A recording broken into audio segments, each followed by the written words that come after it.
Pessoal, professor Cristiano aqui para mais uma aula de história. Tema importantíssimo hoje, né? São as rebeliões nativistas e as revoltas separatistas aí do Brasil colônia, né? Nós vamos falar aí de movimentos que estavam insatisfeitos ali com a colonização, né? Que estavam insatisfeitos aí com a ação dos portugueses aqui colonizando o território brasileiro, né? Nós estamos falando aí de um período ainda que o Brasil é colônia, tá? Colônia de Portugal.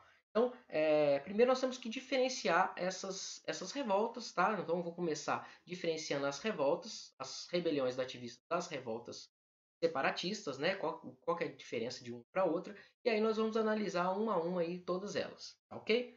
Então, a aula dessa semana vai ser um pouquinho mais extensa, porque na verdade ela é uma aula dupla. Essa aula vai valer tanto para essa semana, para as atividades do PET dessa semana, quanto para as atividades do PET da semana que vem, tá ok? Então, vamos lá, sem demora, vamos começar a nossa aula de hoje, né? O tema está aí, rebeliões nativistas e revoltas separatistas no Brasil colonial. Tema aí da semana 3 do nosso PET, tá? Semana 3 e semana 4 do nosso PET número 2, porque essa aula vai servir para fazer os exercícios das 2 semanas, tá? Eu vou mandar os exercícios semanalmente, mas a aula vai ser a mesma, ok? Antes de começar, vamos observar essas imagens aqui. Vocês conhecem essa figura aqui? Nas três imagens nós temos a mesma figura, né, que é o Joaquim José da Silva Xavier, né, conhecido famoso Tiradentes, né. Aqui na primeira imagem ele está vestido ali com os trajes militares dele, né, como ele costumava vestir ali provavelmente lá no século XVIII, Minas Gerais. Em cima lá nós temos, né, em cima naquele monumento ali, um monumento lá em Belo Horizonte, né, na Praça Tiradentes ali, né, monumento a Tiradentes ali, que tem ele indo para a forca, né? E na outra imagem nós temos ali ele também lá no cadafalso, né? Momentos antes dele ser enforcado, um padre ali do lado, né? Temos até uma outra figura ali lamentando a execução do Tiradentes, né? Imagens aí que mostram essa importante figura mineira, né? Vocês sabem quem foi ele? Qual que é a sua importância? Vamos descobrir na aula de hoje, né? E vamos também desfazer aí um pouquinho dos mitos legados aí a essa imagem.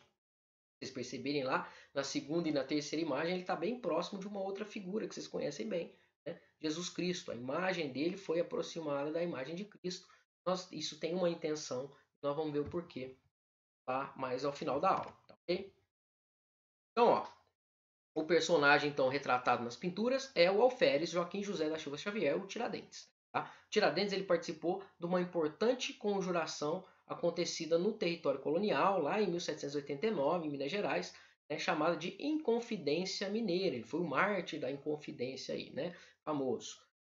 O movimento ele se transformou num símbolo da luta pela liberdade contra a opressão portuguesa, né? E ele foi transformado aí num herói nacional, né? Depois da proclamação da República. E até hoje nós temos um feriado, né? No dia 21 de abril, que é a data em que ele foi enforcado lá, né? É, que ele foi morto, né? Depois da Inconfidência Mineira, tá? O movimento que ele participou faz parte das revoltas separatistas. E eu falei que a aula de hoje são dois tipos de revoltas: as revoltas separatistas e as rebeliões nativistas. Qual que é a diferença? Pelo nome a gente já percebe, né? Revolta separatista que é o quê? É se separar. Se separar de quem, no caso? De Portugal, tá? Então a gente vai ter a Inconfidência Mineira e a Conjuração Baiana, né? São dois movimentos aí classificados como revoltas separatistas, porque eles buscavam já se romper laços com a colonização, romper laços com Portugal. Já as revoltas nativistas, não. As revoltas nativistas são insatisfações que aconteceram pelas populações locais, né? São vários os motivos aí, nós vamos ver ao longo da aula, tá? São várias dessas revoltas também. As mais importantes, a revolta de Beckham, a Guerra dos Emboabas, a Guerra dos Mascates e a revolta de Vila Rica, tá? Ou também chamada de revolta do Filipe Santos. Todas elas foram insatisfações das, da população local, né, nativa, por isso aí o nome, rebeliões nativistas, mas que não pediam o rompimento de laços, o fim da colonização, né, não queriam a separação de Portugal, eram apenas insatisfações ali locais, tá? Então, nós temos que diferenciar. Atenção, tanto os movimentos, tanto as rebeliões nativistas quanto as revoltas separatistas, todos eles foram coagidos, na verdade, foram coibidos ali pela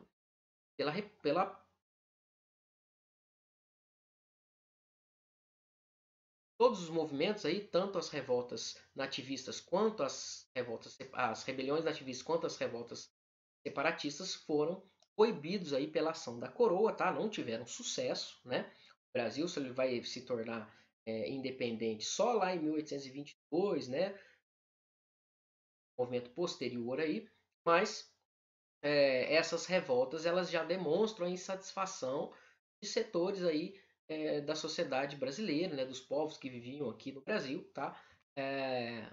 Em relação a essa colonização, né? Elas vão dar motivos para depois, lá na frente, acontecer a independência do Brasil. Okay? A revolta de Beckman é uma revolta que vai acontecer lá no Maranhão, tá? Em 1684, é a única dessas revoltas que vamos estudar que aconteceu no século XVII, tá? E ela vai ser liderada por dois irmãos, né? Por isso que ela tem esse nome, porque é o sobrenome deles, é o Manuel e o Tomás Beckman. Tá? Esses dois irmãos, eles eram fazendeiros locais, senhores de engenho locais, tá? E eles estavam insatisfeitos com a administração portuguesa lá no Maranhão, né? Porque o Maranhão estava passando por um período de crise ali, né? Uma crise de abastecimento de produtos e também de mão de obra, tá? E a coroa portuguesa tinha criado a Companhia de Comércio do Maranhão. A Companhia de Comércio do Maranhão foi criada em 1682 e ela era para resolver os problemas de abastecimento ali. Então ela tinha um monopólio de comércio de alguns produtos na região. Então todos os produtos que eram produzidos pelos maranhenses ela que ia adquirir, né? Ela ia comprar para revender em outros locais. E ela também era responsável por trazer os produtos para ser vendidos ali, tá? Inclusive os escravos. E aí os comerciantes lá e os produtores do Maranhão reclamavam que a Companhia de Comércio do Maranhão ela pagava muito barato com os produtos que comprava ali deles, né, que era produzido por eles, e quando ia vender produtos, além de trazer produtos de má qualidade, vendia muito caro. E também não estava abastecendo de escravos ali as fazendas, né, os engenhos aí, e o território ali do Maranhão. Tá? Então, essa era a queixa contra a Companhia de Comércio do Maranhão. Então, em momento nenhum, eles estão falando de romper laços com Portugal, de independência, nada disso. Tá? Eles estão apenas insatisfeitos com uma situação. Outro problema que estava acontecendo ali é que os jesuítas tinham proibido, tinham pressionado a coroa portuguesa, e a coroa portuguesa proibiu a escravização dos indígenas. Né? Então, eles não podiam escravizar os indígenas e também não chegavam escravos para ser comprados ali pela Companhia de Comércio do Maranhão, né? O abastecimento de escravos, de mão de obra, estava abaixo do necessário. Então eles vão fazer essa revolta, tá? Liderados então pelo Manuel e pelo Thomas Beckman, eles vão lá invadir o depósito lá da Companhia de Comércio do Maranhão, né? Vão pedir a extinção, que acabe aquela companhia com esse monopólio de comércio, e vão pedir também a expulsão dos jesuítas, né? E para que eles pudessem escravizar os indígenas, tá? Essa rebelião então vai acontecer lá no Maranhão em 1684, tá? E vai ser rapidamente combatida ali pelas tropas da coroa portuguesa, tá? que vão reprimir o movimento, tá? E os líderes foram condenados, né? Alguns líderes foram condenados, né? Os mais de condição social mais pobre ali foram condenados à forca e os que eram das elites tiveram penas mais brandas. Percebam que isso vai ser uma prática comum. Né? Aliás, isso era comum nessa sociedade de antigo regime. A pena que você ia receber dependia da sua condição. Se você fosse mais pobre, se você fosse escravo, alguma coisa assim, a pena era maior. Agora, se você fosse das elites, a pena era mais leve. Tá bom? Então, primeira revolta aí, a revolta de Beckman. Depois da revolta de Beckman, teve a Guerra dos Emboabas, aqui em Minas Gerais, tá? No ano de 1707 e 1709. O que é a Guerra dos Emboabas? Os bandeirantes, né? Os paulistas, né? Que iam mata dentro lá em busca de indígenas para ser escravizados, em busca de ouro e prata, né, em busca de metais preciosos, eles acabam descobrindo no final do século XVII as minas de ouro, no território que vai dar origem aí ao estado de Minas Gerais. Né? Nós temos esse nome porque aqui foi realizada a mineração, né? Aqui teve o auge do ouro principalmente, mas também de diamantes, né? De várias minas, várias pedras preciosas aí, né?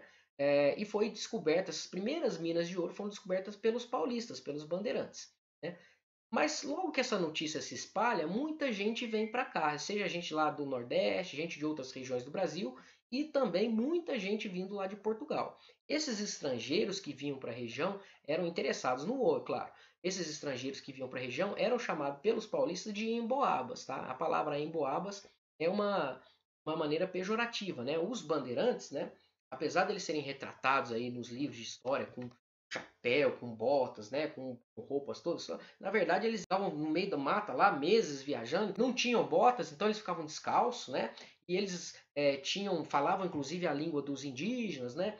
Mal falavam português direito, né? Então esses bandeirantes tinham essa imagem. E quando chegaram os portugueses chegaram todo bonitinho, né? Com as roupas arrumadinhas, com as botinhas toda bonitinha, tal, calçado, não sei o que, e eles não tinham visto aquilo, chamaram de emboaba, que era o nome indígena, a palavra indígena para os pássaros que têm pena, até no pé dos pássaros tem plumas ali, e aí eles são chamados de emboabas. E aí era uma maneira dos paulistas caçoarem ali deles, chamarem eles de pejorativa. Os estrangeiros, todos os povos, mas principalmente os portugueses que estavam vindo para cá, que era a maioria. E aí esses grupos vão entrar em conflito, tá? O líder dos bandeirantes era um bandeirante chamado Manuel de Borba Gato, né, que escravizava os indígenas lá, né, uma figura terrível.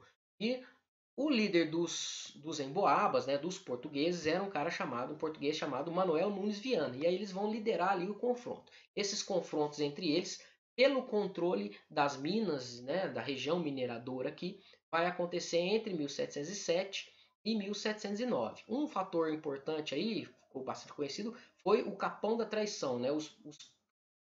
Esse episódio aconteceu o seguinte: os paulistas eles foram coagidos ali, né? Foram encurralados e aí eles, né, prometeram se render. Os portugueses, né, os emboabas, falaram que se eles se rendessem não ia acontecer nada com eles. Eles se rendem, se entregam e os portugueses vão lá e matam mais de 300 paulistas, né?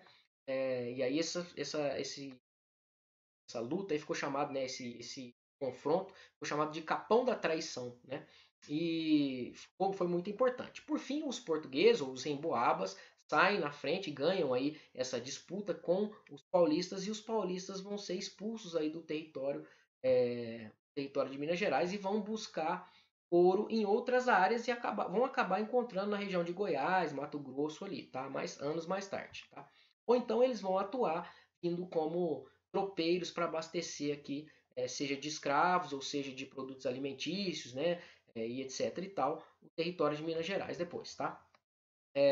O confronto aí entre esses dois grupos vai fazer com que a coroa tome uma atitude, né? Então, como atitude lá em 1709, a coroa ela vai estar mais presente aqui para controlar melhor a distribuição das lavras de ouro aqui na região, tá? Então, como resultado da Guerra dos Emboabas, a gente vai ter uma presença maior da coroa, tá? É, e e essa e a criação então da capitania de São Paulo e Minas do Ouro, porque até então essa capitania era ligada à capitania do Rio de Janeiro, né? A região mineradora era ligada à capitania do Rio de Janeiro. Então ele tira lá do controle da capitania do Rio de Janeiro e liga com São Paulo. São Paulo vai ser elevado aí à categoria de cidade por causa disso, né? Do 711 e a metrópole então vai começar a controlar administrativamente aí a região. Tá? Então, a partir daí, nós temos um controle maior da região, inclusive a cobrança do imposto da mineração, que vai ser o quinto, que vai dar problema lá na frente, conforme nós vamos ver. Tá? Então, essa foi a Guerra dos Emboabas. Outro conflito importante foi a Guerra dos Mascates. Tá? Todas as revoltas, rebeliões nativistas. A Guerra dos Mascates foi lá em Pernambuco, foi uma disputa entre os senhores de engenho de Olinda e os comerciantes de Recife. O que estava acontecendo? Olinda, nesse momento, era a terra ali, era a vila mais importante da região, tinha a Câmara Municipal, né, tinha representação política, e os senhores de engenho que viviam na região estavam passando por crise, né? A gente já está falando aí em 1710, já está falando em mineração, então o Nordeste já foi deixando mais ou menos de lado ali. E nessa época, os senhores de engenho, a atividade açucareira já não era a principal, e eles começam a ficar endividados, e aí eles vão cobrar tentar recuperar essas dívidas de impostos lá cobrados sobre os comerciantes, né? Porque a vila, né? A vila é a sede da Câmara Municipal, só vila que tem Câmara Municipal. Recife não, desculpa, era um distrito onde viviam os comerciantes. Então você tem lá em Olinda morando os senhores de engenho, e em Recife, que era uma vilazinha ali, uma vilazinha não, desculpa, uma freguesiazinha ali, ligada a Olinda, Recife era território dos comerciantes portugueses, tá? Como Recife não era vila, ele não tinha Câmara Municipal, então não tinha participação política. Então eles estavam ligados à Câmara de Olinda, e a Câmara de Olinda era controlada pelos homens bons, né, que eram os comerciantes ali, desculpa, eram os fazendeiros, né, os senhores de engenho de Olinda, tá? E aí o que os comerciantes de Recife vão fazer? Vão entrar em contato com a coroa portuguesa, né, e vão pedir o direito de ser elevado à vila, né? E aí Recife vai ganhar essa autorização de ser elevado à categoria de vila. E aí eles não deviam mais impostos lá para Olinda e tal, e os senhores de engenho de Olinda ficaram, né, chateados com essa decisão aí, e vão entrar em guerra. Então é a guerra entre os senhores de engenho de Olinda contra os comerciantes de Recife, por questões de impostos e questões de participação política ali. Tá? A coroa portuguesa vai entrar no meio e vai adotar ali, vai apoiar os comerciantes de Recife. Tá? Então ele vai enviar tropas lá e vai acabar com esse conflito, tá? Vai prender ali os principais responsáveis, principalmente de Olinda, os senhores de engenho de Olinda, que estavam em decadência, estavam endividados e agora, né, perderam o conflito. E Recife vai se tornar vila, né, e vai se tornar capital da capitania de Pernambuco, né? E aí a partir daí Recife acaba se tornando a cidade mais importante, até hoje é a capital do estado de Pernambuco, e Olinda vai entrar em decadência, né? É a partir de então aí, tá bom? Então foi esse conflito aí que é a Guerra dos Mascates. Por que esse nome? Porque era a forma, mascate é um nome pejorativo para comerciante, é um pequeno comerciante. Era a forma como a elite de Olinda, lá, os senhores de engenho, se referia aos comerciantes de Recife. Bom, aqui na imagem nós temos aqui um mascate, né, um comerciante lá com seus escravos carregando os produtos. Revolta de Vila Rica, né? É a última das revoltas aí nativistas, das rebeliões nativistas. Revolta de Vila Rica aconteceu em 1720, né? Em Minas Gerais, tá? Vila Rica, a cidade onde hoje é Ouro Preto, tá bom? E vai acontecer o seguinte: eles estavam, lembra lá do imposto do quinto? A população mineira lá, né, fazia mineração, tal, e era cobrado o quinto, né, o imposto. Além do quinto, tinha uma série de outros impostos que eram cobrados da população. E aí a população foi ficando chateada com aquilo, com aquela situação, foi ficando incomodada com aquela situação. E aí eles reúnem ali um grupo para ir lá na casa do governador, no palácio do governador, reclamar com ele, pedir o fim do quinto, né, pedir o fim dessas cobranças políticas. Tá? Então, a revolta de Vila Rica vai ser uma rebelião popular contra a situação fiscal, contra a imposição lá de impostos cobrados pela coroa portuguesa, tá? Principalmente o quinto.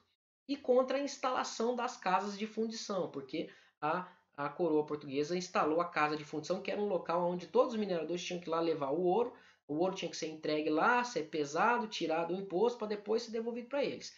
Todo ouro que não fosse quintado seria ilegal, né? E aí isso ia ser um problema, ia ficar mais difícil, né, de contrabandear o ouro e tal, e a população vai se revoltar lá. E aí o Felipe dos Santos, que era um tropeiro, um cara lá, um português tropeiro, mas era um líder local, ele reúne 2.000 ali 2.000 pessoas que estavam insatisfeitas e vão lá andando, vão até a cidade da Vila do Carmo, tá? Nossa Senhora do Carmo, que é a cidade de Mariana hoje, vão lá na porta do Palácio do Governador e pedem o fim do imposto, o fim das casas de fundição, tudo isso, tá? O governador da época, né, ele finge que aceita tudo, né? Então ele vai lá, né, o Conde de Assumar, o Visconde de Assumar, ele ele finge que aceita tudo, tá? O Conde de Assumar finge que aceita e beleza, eles voltam para casa. Só que ele só fez isso para ganhar tempo, né? O governador então reúne as tropas, manda prender todos os responsáveis pela revolta, manda tacar fogo na casa onde eles moravam todos em um morro ali, né? Na região onde hoje é Ouro Preto, né? Lá na época era Vila Rica, essas pessoas, a maioria das pessoas que participaram da revolta era de um mesmo local, moravam no mesmo local, num morro lá, e eles mandam tacar fogo, então o governador manda tacar fogo lá, o exército tacar fogo na casa deles, e eles prendem os principais líderes, inclusive o Filipe dos Santos, que vai ser morto e vai ter o seu corpo esquartejado e as partes do corpo expostas aí nos 4 cantos aí da cidade para servir de exemplo para que ninguém se revolte contra a coroa portuguesa. Então, outra coisa importante aí, depois da revolta de Vila Rica, ele vai separar aí a capitania, né? A capitania, lembra, estava ligado lá desde 1709, estava ligado a capitania de São Paulo e das Minas do Ouro. Agora separa, São Paulo vai ter uma capitania própria e Minas Gerais vai ter outra capitania, né? Para ter a presença ali do controle da coroa portuguesa mais perto, sempre presente ali. Tá? É uma consequência aí dessa revolta. Tá? Vocês viram que essas rebeliões elas eram insatisfações contra coisas que aconteciam ali na vida, né? Na vida, no cotidiano, né? Nos impostos que eles pagavam, tudo mais, mas em nenhum momento esses grupos pediram pediram para que tivesse uma separação, uma independência aí, tá? Agora vamos para as outras revoltas. As revoltas separatistas são 2, tá? A Conjuração ou Inconfidência Mineira, um movimento famoso, vocês já devem ter ouvido falar, né? E também a Conjuração Baiana, que são parecidos, mas também são diferentes. Vamos ver por quê. A Inconfidência Mineira, então, foi uma revolta separatista. Ela queria romper laços com Portugal, criar um novo país, tá? Aqui em Minas Gerais, que aconteceu no século XVIII, tá? 1789. E quem vai liderar esse movimento vão ser as elites mineiras. Por quê? Nessa época aí, 1789, a mineração já estava em crise, né? E tinha um imposto chamado de derrama. O que era? Quando se o quinto não atingisse uma cota mínima de 100 arrobas de ouro anuais, tá? Era declarada a derrama. Né? O que era a derrama?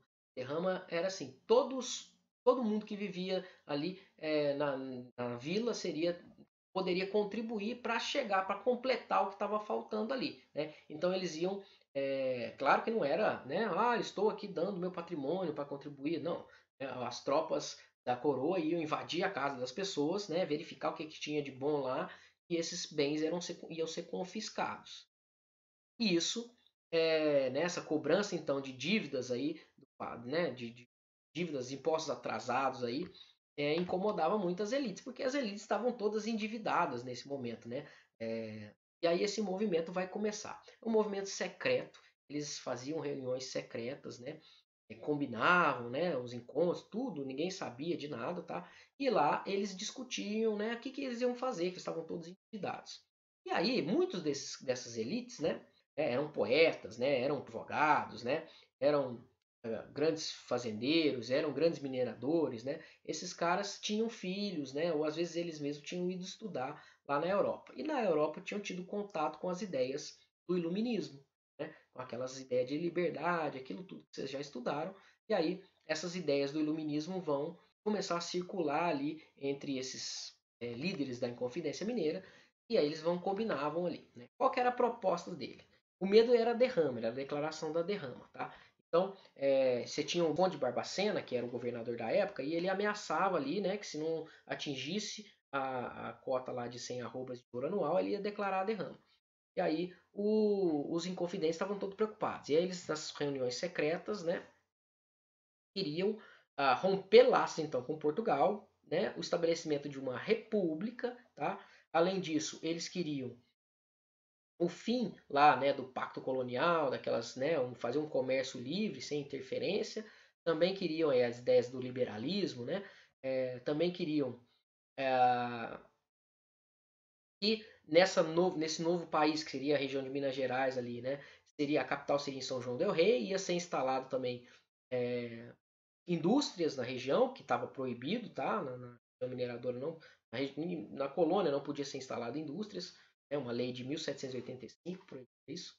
E também eles queriam a instalação de uma universidade ali, né, para que as pessoas tivessem que estudar fora, lá como eles para a Europa, queriam, influenciado pelas ideias do iluminismo, queriam fazer um país novo ali, tá? E aí vocês têm que tomar muito cuidado, tá? Esse movimento, apesar de ter esse ideal de romper laços com Portugal, ele não pode ser falado que é o início do Brasil, que eles queriam a independência do Brasil. Não. Essa ideia de Brasil, essa ideia de identidade nacional não existia na época, tá? Eles queriam a liberdade da região deles ali, região de Minas Gerais. Tá bom? Outra coisa que foi muito polêmica é que a questão da escravidão não foi, não entrou aí em pauta, né? Na pauta dos assuntos aí dos inconfidentes mineiros, tá? Eles não tocaram na escravidão. Dentre esses inconfidentes todos, participava também um militar que era, né, tinha outros militares também, mas um famoso, que ficou muito famoso, o Tiradentes, né, o Joaquim José da Silva Xavier. O Tiradentes, ele era alferes. Alferes é um cargo militar de patente baixa ali, tá? Ele não era muito rico, ele não era tão rico quanto essas elites aí que faziam parte do movimento, mas ele era importante porque ele conhecia bem as estradas ali, né? E aí você tinha Inconfidentes que era em São João del Rei, você tinha Inconfidentes em Diamantina, você tinha Inconfidentes ali em Ouro Preto, né? Em Mariana. Então ele estava sempre circulando e ele levava as informações. E aí tudo bem, né? Eles combinaram, tal. Então, se o governador declarar a derrama, a gente faz o nosso movimento. A bandeira que eles fizeram para o movimento tinha lá um fundo branco, né? Ia ter um triângulo verde, tá? O símbolo da revolução, né? Verde e escrito liberdade ainda que tardia, né? Um lema aí, né? Busca de liberdade, beleza. Só que o movimento não chegou a ser feito. Antes do movimento ser levado adiante, o delator, que é essa figura que está aqui, né?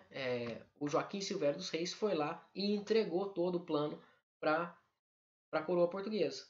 E aí foi feita a devassa, né? Os caras foram presos e foram interrogados, e aí um foi entregando o outro, tal, não sei o que, e aquele negócio todo. E aí tivemos então a Inconfidência Mineira, foi um movimento que nem chegou nem a acontecer, foi só os planos, mas não chegou a acontecer, tá? Inconfidência, né? Quer dizer o quê? Quer dizer que eles estavam né, indo contra o rei, né, indo contra Portugal, tá? E aí eles foram julgados e condenados ao crime de lesa majestade, né, que é que eles estavam conspirando contra o rei, e aí foram condenados. A maioria foi, na verdade, 12 foram condenados à morte, mas foram perdoados. De última hora foram perdoados, né, e aí tiveram suas penas mudadas para degredo, né, eles foram exilados do Brasil e foram para a África, os territórios africanos. Apenas um foi punido com a morte, que foi o nosso querido Joaquim José da Silva Xavier, o Tiradentes, tá? Porque alguns historiadores dizem que era porque ele era o mais pobre, né? Lembra que eu falei lá atrás que quem era mais rico tinha a pena menor, quem era mais pobre sofria mais? Exatamente o que aconteceu aqui, né? Alguns dizem também que é porque o Tiradentes não tinha como, né, não saber como ele levava as informações, todo mundo sabia que ele estava envolvido, né? Então ele foi muito citado ali nas delações e aí ele acabou sendo condenado à morte, né? Foi enforcado e depois o corpo dele foi desmembrado aí, né? E os pedaços foram expostos lá na Vila Rica, né? Para servir de exemplo também. O movimento, anos depois, vai ganhar uma importância muito maior, né? Lá na proclamação da República, 100 anos depois, então em 1889, quando o Brasil deixa de ser uma monarquia e vira uma república, eles vão resgatar esse movimento, porque esse movimento lá atrás já queria ser uma república, né? Eles tinham o ideal republicano, né? E tinha também essa ideia da luta contra os portugueses, né? Porque aí o Brasil estava se tornando uma república, estava rompendo laços com a monarquia portuguesa, né? Que estava no Brasil. Então eles estavam também com essa ideia aí, né?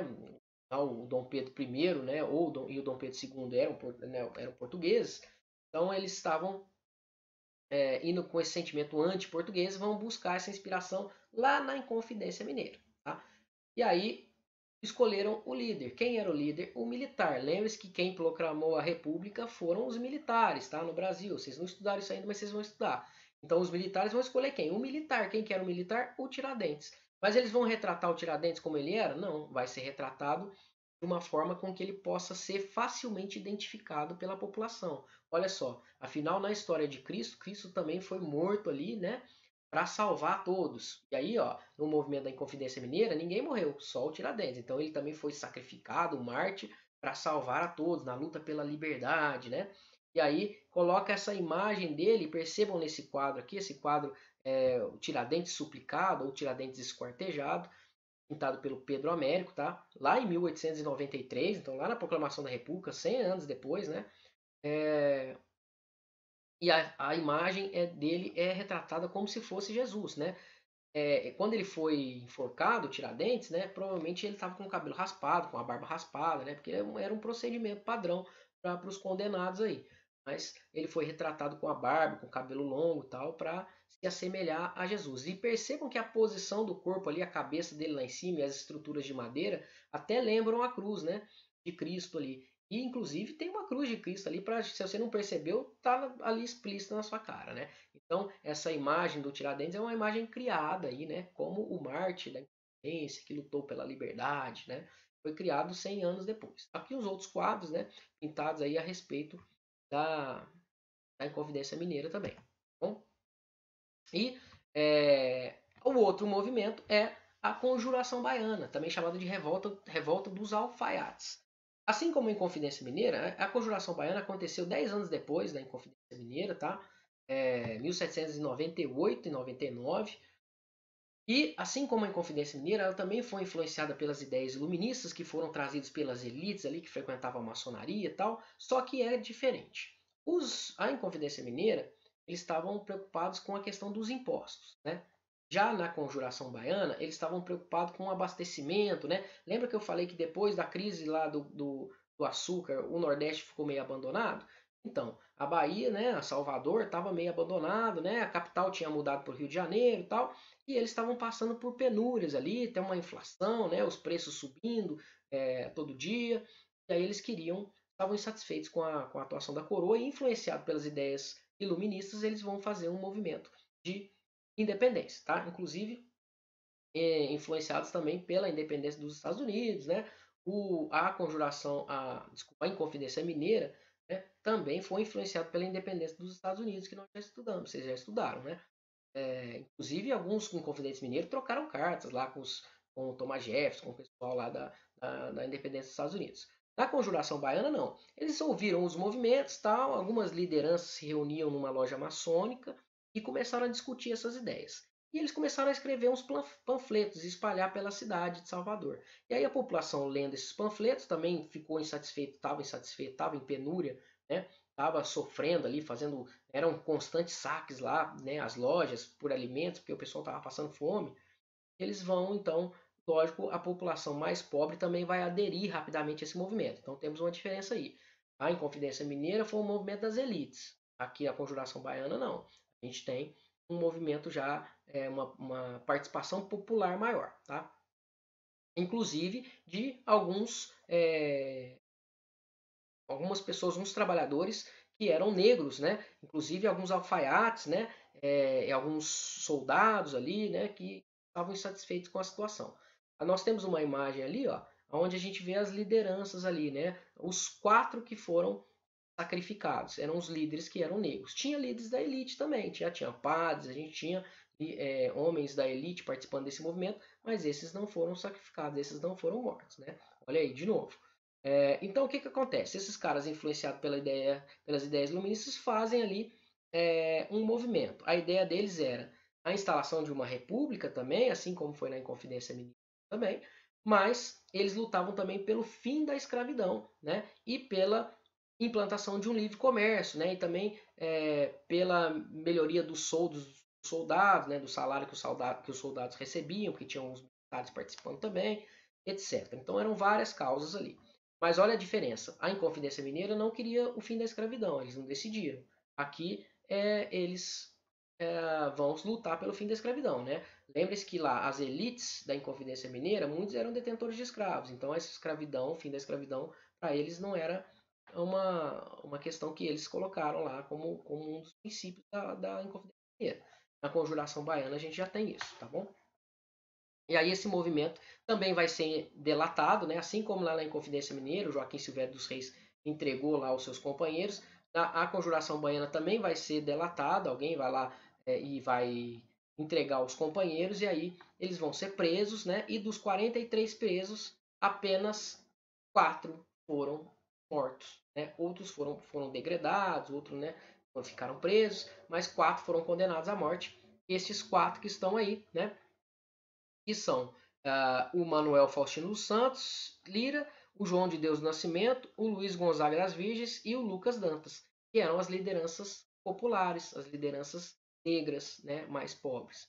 Olha só, mais uma vez aí, né, aqueles que têm uma origem mais da escravidão ou mais de classes mais baixas, eles sofrem, têm penas maiores, né, são condenados à morte. Tá bom? Então aí o local onde eles foram enforcados lá, Conjuração Baiana, em 1799. Ok? Então, turma, desculpem pela aula ser muito grande hoje, porque é 2 aulas, né? Aqui, ó, nosso canal Ama História, entra lá, curte o vídeo, se inscreva no canal se não tiver inscrito para ter acesso às aulas assim que elas saírem. Lembrando que esta aula é uma aula dupla, tá? Então, vocês vão ter para essa semana e para a semana que vem essa mesma aula, tá bom? As atividades serão diferentes, eu vou postar as atividades do PET diferentes, tá? Dessa semana e depois da semana que vem, ok? Ficamos por aqui, espero que vocês tenham gostado da aula. Hoje foi um pouquinho mais extenso, mas bastante coisa para falar. E até semana que vem. Obrigado.